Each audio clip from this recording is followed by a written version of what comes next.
Let's go to South Sudan now. The country is holding talks to reactivate plans to truck oil and also build oil pipelines through Kenya, Djibouti, Ethiopia and Sudan.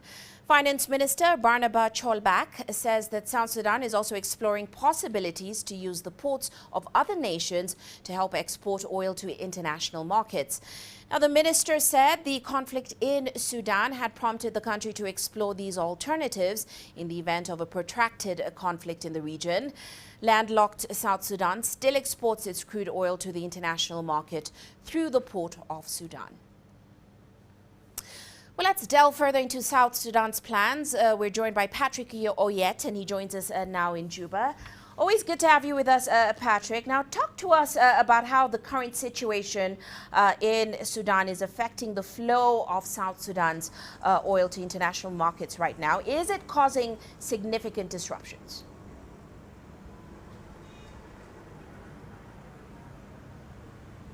Well, Uche, the government here insists that the effect is not that big.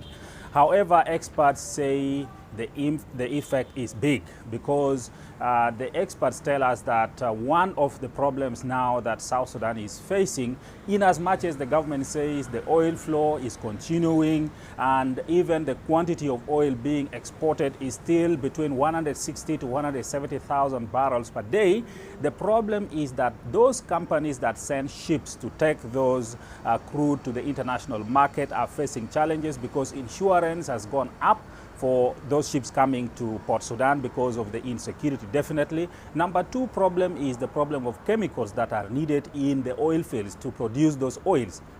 They also come to South Sudan through Port Sudan and then to Sudan, to South Sudan. The challenge is also that it is very difficult to get those chemicals now. Even when they come, they need to be transported by trucks to come to South Sudan, and those have become also very expensive because of the insecurity along the major roads that connect to South Sudan. So there are already challenges really that the government is facing as far as the oil business is concerned. What all that means is that the profit margin that the government used to make has become very, very small. Quite interesting, Patrick. And what we're hearing the government talking about now is building a new pipeline and also finding new trucking deals. We hear it has signed some MOUs with some nations in the region. It's also in talks with others. Is it clear what deals are currently on the table and what is actually in the works?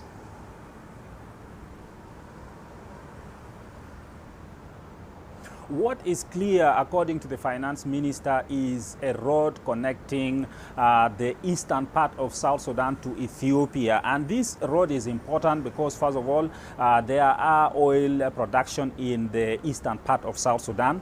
And there is also a refinery which is being built. And soon, according to the government, that refinery will be working. So the idea is that the road should be improved so that some of the refined products could be actually exported to Ethiopia and perhaps to Djibouti. That's number one. Number two is that the road could also be used to connect whatever oil products, whether crude or refined, to the port of Djibouti. So that is what the Minister of Finance has said. That one is ongoing. A project is ongoing already. The road is already being worked on, but the rest of the other issues of pipelines and so on have not yet come out clearly to us in the media. When it will start, with whom the government has signed the MOU, which route is going to be prioritized is not yet very clear. And Patrick, some of the government's critics are saying that a pipeline is not economically viable unless South Sudan finds more crude reserves or discovers more crude reserves. What do you make of some of these critics?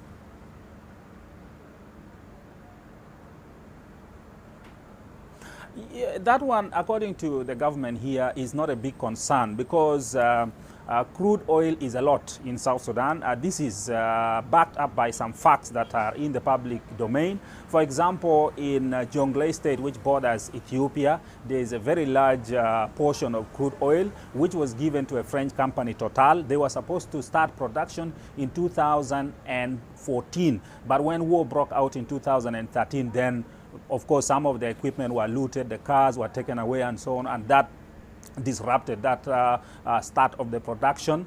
And even as we speak now, the government of South Sudan has acquired very modern aeroplanes that do this mapping of the oil, or exploration, if you want to call it that way, of the oil. And there are reports that even in the western part of South Sudan that borders Democratic Republic of Congo, there is oil. So the issue of more crude, whether or not more crude is underground, is not a problem for the government of South Sudan. They are sure that there is more crude.